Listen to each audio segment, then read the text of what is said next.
Panjagutta police స్టేషన్‌లో మొన్న మీ మీద బ్రీత్ అనలైజ్ టెస్ట్ చేసి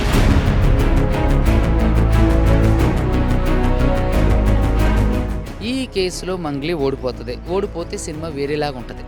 రిటర్న్ డబ్బులు ఇచ్చి మరీ ఇంటర్వ్యూ చేయించుకుంటాడట ఆయన. అంత పిచ్చి ఉంది ఆయనకి. ఒక సెలబ్రిటీ శ్రీముఖి పేరు తీసుకురావడం, పాపం ఆవిడ పేరు నేను ఎప్పుడు మాట్లాడాల, ఇప్పుడు కూడా మెన్షన్ చెయ్యను. నాకు మంగ్లీ ఫోన్ చేశారన్న ఆధారం చెప్తున్నా. మంగ్లీ అండ్ మంగ్లీ బ్రదర్ మిమ్మల్ని తిట్టారనేది మాకు నిన్న కార్తీక్ ప్రధాన నిందితుడు రమావత్ మధు కూడా ఈ సుబ్బు లాంటి ఫేక్ ఎలిగేషన్స్ వద్దు నాకు ఇవన్నీ. పోలీసులకు సరెండర్ అవ్వడం అనే ఒక కాన్సెప్ట్ ఉంది. అది అదంతా మేడం గారు చేసిన స్క్రిప్ట్. అతను గిరిజన ఆడబిడ్డని బంజారా కమ్యూనిటీ అని చెప్పి ఎందుకు అంటున్నారు? అసలు ఎందుకు ఆ పదం ఎందుకు?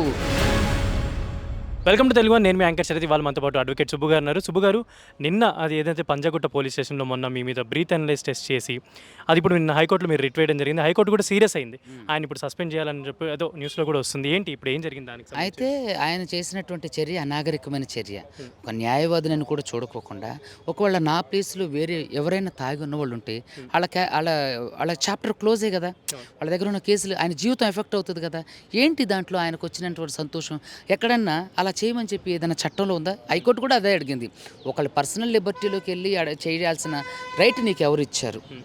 అసలు ఒకవేళ అలా ఎవరైనా తాగుంటే వాళ్ళకి మెడికల్గా వాళ్ళకి సహాయం అందించాలి తప్ప వాళ్ళని అలా అక్యూజ్డ్గా చేసి చూపించాల్సిన అవసరం లేదు అని చెప్పి సీరియస్గా యాక్షన్ స్పందించడం జరిగింది.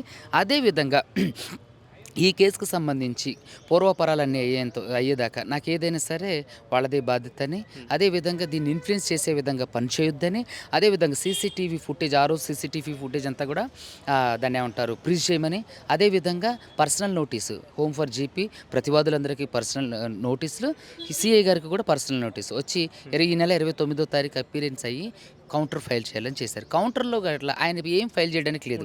ఎందుకంటే అన్నీ ఆయన చేసిన చట్ట వ్యతిరేకం. ఒకవేళ అది ఏదైనా తీసుకొచ్చినా దాంట్లో పనికిరాని చెత్తే ఉంటుంది. సో కాబట్టి అది ఏదైనా సరే అది గట్లా సాటిస్ఫాక్షన్ లేకపోతే ఖచ్చితంగా ఆయన సస్పెండ్ అవ్వడానికి అవకాశం ఉంది. మీ మీదే బ్రీత్ అనలైజ్ చేశారా? అక్కడికి వచ్చిన కంప్లైంట్ ఇవ్వడానికి వచ్చిన బాధితుల మీద కూడా చేశారా? ఓన్లీ నా మీద మీరు వీడియోలలో చూశారు కదా. ఓన్లీ అంటే కేసుని డైవర్ట్ చేయాలి. సో ఇదంతా తప్పించాలి. సో దీని నుంచి మనుషుల దృష్టిని, మీడియా అటెన్షన్ని మొత్తం తప్పించాలి. చేస్తే ఏంటంటే అదంతా ఇటు వెళ్ళిపోతుంది. సో ఇప్పుడు అడ్వకేట్ సుబ్బు తాగుబోతు, అడ్వకేట్ సుబ్బు తిరిగిపోతు ఇటు వెళ్ళిపోద్ది. మెయిన్ కేసు కాజ్ అంతా కూడా పక్క తిరిగిపోద్ది. సో ఇదంతా ప్రీ ప్లాన్డ్గా జరిగింది అన్నట్టు. ఈ విషయంలో కూడా ఇంకొక సెలబ్రిటీ పేరు ఆవిడ తీసుకురావడం ప్రెస్ మీట్ పెట్టినప్పుడు అది కొంచెం జనాలు కూడా చూస్తున్నారు కదా. ఒక సెలబ్రిటీ శ్రీముఖి పేరు తీసుకురావడం, పాపం ఆవిడ పేరు నేను ఎప్పుడు మాట్లాడాల, ఇప్పుడు కూడా మెన్షన్ చెయ్యను. ఎందుకంటే ఇప్పుడు వద్దండి మా చెల్లిని తీసుకురావద్దు, మా కుటుంబాన్ని తీసుకురావద్దు అన్న మీరు మరి ఒక బంజారా ప్రముఖ యాంకర్ని ఎలా తీసుకొచ్చారు? అది మీకు షేమ్ అనిపించట్లేదా? తప్పు కదా. మీరు బయటపడటానికి ఇంకొక అమ్మాయి పేరు ఎట్లా వాడుకున్నారు? నేను ఎప్పుడన్నా ఆవిడతో చెప్పానా ఇలా నాకు పలానోళ్ళు అంటే క్రష్? ఉండొచ్చండి. ఇప్పుడు నేషనల్ క్రష్ ఉంది. రష్మిక మందన్ అంటే మీకు కూడా ఇష్టమే, నాకు కూడా ఇష్టం, అందరికీ ఇష్టమే. అదేమన్నా తప్ప? అదేమన్నా బూత్ పనా? అది ఇంకొకటి పబ్లిక్ ప్లేస్ లో ఇంకొక యాంకర్ పేరు మెన్షన్ చేయడం అనేది కరెక్ట్ కాదని ప్రజలు కూడా అంటున్నారు. అసలు తిడుతున్నారు, బూతులు తిడుతున్నారు. అంటే మీ చెల్లి పేరు తీయకూడదు కానీ ఇంకొకటి పేరు తీయొచ్చా? అదెంత అనాగరిక చర్య. ఇంకొకటి మీరు పంజగుట్టలో ఫస్ట్ కంప్లైంట్ ఇచ్చింది బాధితుల తరపున లేదంటే మీకు థ్రెట్ ఉందని ఇచ్చారా? ఆవిడ నన్ను థ్రెట్ చేసినప్పుడు, ఏది పూజారి నాగేశ్వర గారి ఆఫీస్లో థ్రెట్ జరిగినప్పుడు ఇచ్చిన కంప్లైంట్ అది 2 వారాల తర్వాత అయింది ఎఫ్ఐఆర్. అండ్ అంతేకాకుండా ఇప్పుడు మంగ్లీ అనేవారు ఇచ్చిన కంప్లైంట్ ఫస్ట్ నార్సింగ్లో, ఆవిడ మళ్ళీ తర్వాత పంజగుట్ట పోలీస్ స్టేషన్కి వచ్చి కంప్లైంట్ ఇవ్వడానికి కారణాలు ఏంటి? అదే నేను అంటున్నా. ఇప్పుడు ఎక్కడ ఇన్సిడెంట్ జరిగింది? ఓకే, ఇచ్చారు. దానికి సంబంధించిన ఆధారాలు నేను అడుగుతున్నా. నాకు మంగ్లీ ఫోన్ చేశారన్న ఆధారం చెప్తున్నా. పలానా మీకు వేణుగుడిలా గారు కూడా ఇంటర్వ్యూ ఇచ్చారు. ఎక్కడ నేను డబ్బులు అడిగినని చెప్పారా? ఇంకా కార్తిక్ కొడగండ్ల గారు కూడా ఇచ్చారు. ఎక్కడన్నా డబ్బులు అడిగినని చెప్పారా? ఏంటంటే మీడియా అటెన్షన్ తప్పించుకోవడం కోసం నా మీద తప్పుడు ఆరోపణలు చేస్తుంది. ఈ కేసులో మంగ్లీ ఓడిపోతే సినిమా వేరేలాగా ఉంటుంది. అయితే అంటే ఫస్ట్ ఏదైతే మీరు ఈ కేసుకి సంబంధించి బాధితులకు సంబంధించి ఫోన్ చేసినప్పుడు మంగ్లీ అండ్ మంగ్లీ బ్రదర్ మిమ్మల్ని తిట్టారనేది మాకు నిన్న కార్తిక్ గారు కూడా చెప్పడం జరిగింది. మంగ్లీ బ్రదరే కాదు, ఈ ప్రధాన నిందితుడు రమావత్ మధు కూడా అసలు ఇక ఇది అసహ్యమైన మాటలు, ఇక చెప్పుకోలేని అలాంటి మాటలు. వీళ్ళు నిజంగా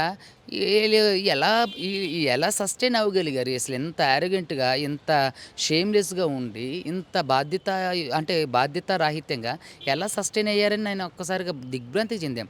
చూడండి, ఆవిడ ఎక్కడైనా ఆవిడ ఆరోపణలు చేయటమే కానీ ఆవిడ నేను ఒకేసారి కలిసి 4 గంటలు కూర్చొని మాట్లాడు. అది పూజారి నాగేష్ గారు ఆఫీసులో విత్ వేణు బుడుగులా గారు, సురేష్ బొబ్బిలి గారు, నేను, మంగిలి, ఇంకొక అవి గుర్తు తెలియని వీడియోలు కూడా బయట అవే ఉన్నాయి. మరి వాళ్ళు చెప్పాలి కదా, ఈయన పలానా అడ్వకేట్ సుబ్బు 10 లక్షలు డిమాండ్ చేసినని.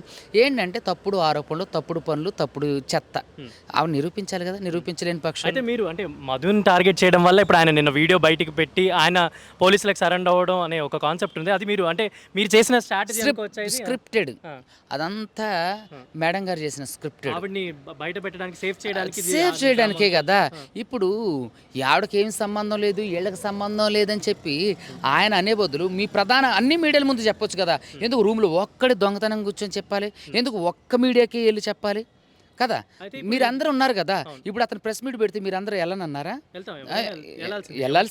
వెళ్ళాల్సిందే కదా. మరి ఎందుకు ఒక మీడియాకే ఎందుకు ఇచ్చారు? ఎందుకు ఒక ఇంటర్వ్యూ చాటుగా ఎందుకు దాక్కొని మరి ఇది పాలనా ఏం ఆధారాలు ఫోటోలు చూపించండు. ఇప్పుడు మీరు నాతో దిగి నేను ఫోటో చూపిస్తే నాతో అంటే స్కాములు అయ్యి చేసినట్ట. కానీ ఇక్కడ మంగళి గారు ప్రత్యక్షంగా పరోక్షంగా వాళ్ళ తమ్ముడు ఈవిడ అన్ని ప్రూఫ్లు చూపిస్తున్నాం. అయితే బాధితులు అంటే ఇది నాకు తెలిసి 2018 నుంచి ఉందని కొంతమంది చెప్తున్నారు. ఈ ఇష్యూలు అంటే ఇలాంటివి కూడా చాలామంది ఎవరైతే ఆ కమ్యూనిటీకి సంబంధించిన వాళ్ళు కూడా చాలామంది పాపం డబ్బులు పెట్టి నష్టపోయిన వాళ్ళు ఉన్నారు. అంటే ఆవిడ అంటున్నారు నేను ఈ బంజారా కమ్యూనిటీ నుండి వచ్చి నేను ఇంత ఒక ఫేమ్ వచ్చింది అంతా కూడా అంటున్నారు. మరి వాళ్ళ సంగతి ఏంటి అసలు బాధితులు? ఏమండి బంజారా కమ్యూనిటీ అని చెప్పి ఎందుకు అంటున్నారు? అసలు ఎందుకు ఆ పదం ఎందుకు? నేను విక్టిమ్ని, నేను అమ్మాయిని, బంజారా ఎందుకు ఇవన్నీ? అంటే మీరు అభివృద్ధి చెందినప్పుడు మీరు వాడనటువంటి ఒక కార్డుల్ని ఎందుకు మీరు తప్పు చేసేసరికి ఇవన్నీ వాడుతున్నారు? అంటే జనం దృష్టిలో సింపతి గెయిన్ చేయడానికే కదా. విమెన్ కార్డు యూజ్ చేసేది, క్యాస్ట్ కార్డు యూజ్ చేసేది ఎందుకు? నువ్వు సింపతి క్రియేట్ చేసుకోవడానికి. మెన్షన్ చేశారు, అందరు తిడుతున్నారు. అంటే ఇక్కడ ఏంటంటే ఆవిడ సొంతగా వాళ్ళ క్యాస్ట్కి సంబంధించిన వాళ్ళ పరువు కూడా తీస్తుంది. కొంతమందిని ఎట్లా చేసేవాళ్ళని బట్టి అందరినీ అలా అనకండి. అక్కడ చాలామంది గొప్ప గొప్ప పొజిషన్లో ఉన్నవాళ్ళు ఉన్నారు. సో కాబట్టి ఏంటంటే ఆవిడ తప్పించుకోవడానికి ప్రతిసారి ఏదో ఒక మార్గాన్ని ఎంచుకుంటుంది. అయితే నిన్న కొంతమంది అంటే ఈవిడని అంటే మా అమ్మాయిని ఇలా డిఫేమ్ చేస్తున్నారనో లేకపోతే ఆ ప్రెస్ మీట్ అది కూడా పెట్టడం జరిగింది కొంచెం సపోర్టివ్గానో, లేదంటే డిఫేమ్ చేయొద్దని. అది కూడా వాళ్ళ సైడ్ నుంచి వచ్చిన ప్రెస్ మీట్ అనుకోవచ్చా? అంతే కదండి. ఇప్పుడు నేను మంగళి గారిని ఎక్కడైనా తిట్టానా? ఎక్కడైనా వ్యక్తిగత దోషం చేశానా? ప్రత్యక్షంగా పరోక్షంగా ఆవిడ ఏమైనా తిట్టానా? ఆవిడే నన్ను తిట్టింది, ఆవిడే అన్నీ చేసింది. ఇంకొక విషయం ఏంటంటే ఇక్కడ డిఫేమ్ ఎందుకు చేస్తారు? ప్రజలందరూ పిచ్చివాళ్ళ? సరే సుబ్బు అంటే పిచ్చివాడు, సరే ఏదో ఇంటెన్షన్ చేసిండు. మరి సపోర్ట్ చేసి మద్దతు చేసే వాళ్ళందరూ పిచ్చివాళ్ళ? వాళ్ళందరికీ మీ మీద కోపం ఉందా? అయితే ఆయన రిలీజ్ చేసిన వీడియోలో మీతో కూడా పరిచయం ఉంది. అంతేకాకుండా హేమకాంత్ రెడ్డి ఆయన కూడా బాధితుడు కాదు, ఆయన కూడా దీంట్లో ఉన్నాడని చెప్పి ఒక వీడియో. బాధితుడు హేమకాంత్ రెడ్డి డే 1 నుంచి కూడా మీడియాతో మాట్లాడుతున్న వ్యక్తి, తను మోసపోతున్న డాక్యుమెంట్స్ చూపిస్తున్న వ్యక్తి. మరి రమావత్ మోదు ఒక్క డాక్యుమెంట్ ఇతను నిందితులను చూపించమనండి. అంతా ఏంటంటే కేసుని మలుపులు తిరిగి దీన్ని అంతా వీక్ చేయడం. ఫైనల్ వన్ క్వశ్చన్ అండి. యాక్చువల్లీ ఇప్పుడు సంజయ్ గారు మొన్న చెప్పింది కూడా చాలా మంది అంటే ఆవిడ బతిమలాడుకుంటుంది అని చెప్పని కేసుకి సంబంధించింది. అంటే ఇప్పుడు ఏమన్నా అంటే ఫర్దర్గా ఎలా ఉండబోతుంది? అంటే ఇప్పుడు ఈ కేసుకి సంబంధించి ఫర్దర్ ప్రొసీడింగ్స్ ఎలా అంటే మంగ్లీ అరెస్ట్ చేయడం, ఇంకోటి ఏంటి ఇప్పుడు ఫిల్మ్ ఛాంబర్ దగ్గర కూడా ఈవెన్ తదుపరి సినిమా కార్యక్రమాలకు కావచ్చు, సినిమా సాంగ్స్కి కావచ్చు కూడా తీసుకోవద్దు అని చెప్పి ఈ కేసు ప్రూవ్ అయ్యేదాకా కూడా ఒక కంప్లైంట్ ఇవ్వబోతున్నారు. ఇప్పుడు ఫర్దర్గా మంగ్లీ మీద అంటే ఎలాంటి యాక్షన్ ఉండబోతుందని మీరు అనుకుంటున్నారు? ఏమండి, అది నాకు తెలిసినంత వరకు తప్పు. అంటే నా అభిప్రాయం ప్రకారం కేసు తేలినా తేలకపోయినా ఆవిడొక సింగర్, అంటే ఆవిడొక ఆర్టిస్ట్. సో ఆర్టిస్ట్ పొట్టగొట్టొద్దు, పాపం ఆర్టిస్ట్ పొట్టగొట్టొద్దు.